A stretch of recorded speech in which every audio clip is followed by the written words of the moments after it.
रामायण में मंथरा का चरित्र रहस्यों से भरा हुआ जो रामायण की कथा को बदल देता है। मंथरा के खलनायिका चरित्र के कारण ही भगवान श्री राम वनवास को गए थे। आखिर यह मंथरा कौन थी और रानी कैकेयी के साथ क्यों रहती थी? मंथरा ने दासी होते हुए भी अयोध्या नरेश के पूरे परिवार की गाथा बदल कर रख दी थी।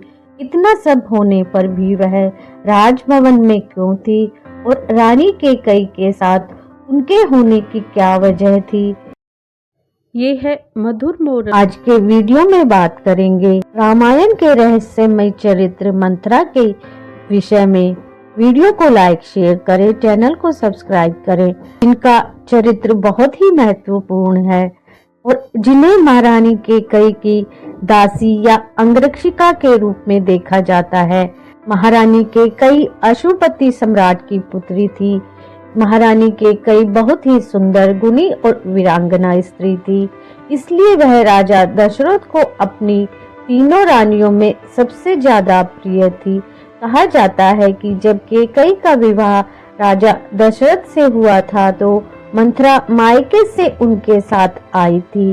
जानते हैं कि मंथरा को कैकेयी अपने साथ क्यों लाई थी और वह कौन थी?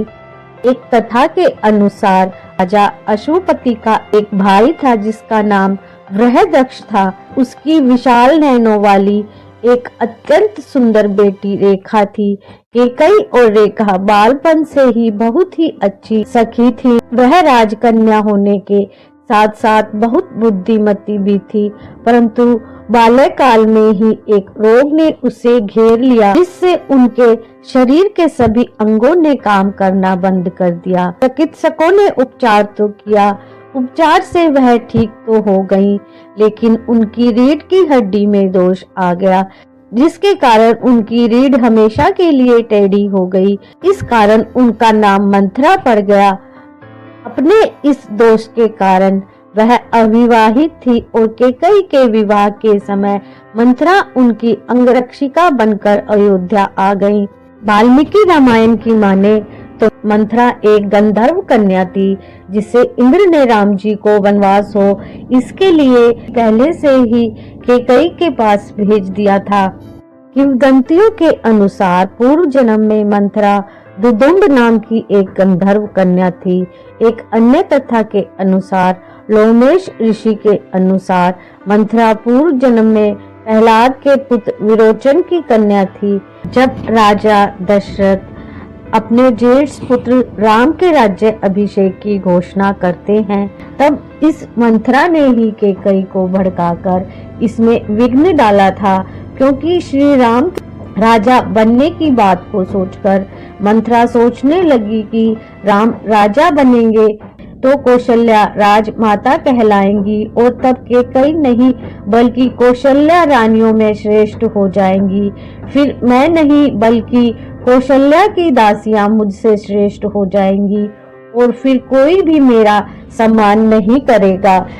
फिर मंथरा ने कैकेयी को भड़काना शुरू किया और कहा कि रानी आप यह मत भूलिए, राम अगर अयोध्या के राज सिंहासन के अधिकारी बने तो भरत राज परंपरा से अलग हो जाएंगे।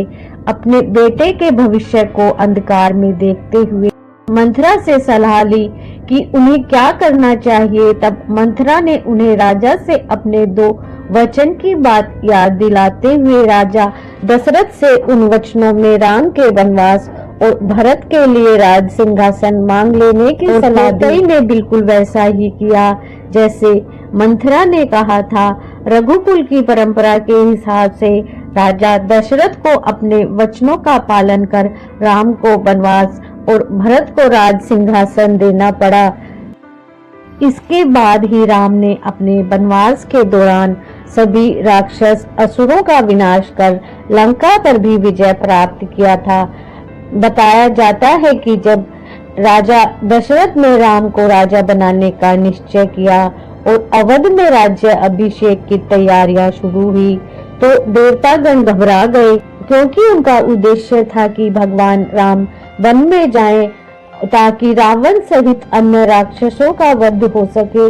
क्योंकि यही तो वो कारण था जिसके लिए राम का अवतार हुआ था। लेकिन जब राज्याभिषेक की तैयारियां शुरू हुई तब राम को वन भेजने के उद्देश्य से देवताओं ने ज्ञान की देवी सरस्वती के जरिए कैकेयी की दासी मंथरा की मति फेर दी थी और फिर कैकेयी को भड़का दिया। स्वामी तुलसीदास ने अपनी रामचरितमानस के अयोध्या कांड में इसके पीछे देवताओं की भूमिका का भी उल्लेख किया है। वीडियो को लाइक शेयर करें, चैनल को सब्सक्राइब करें। Thank you for watching. Comment जय श्री राम।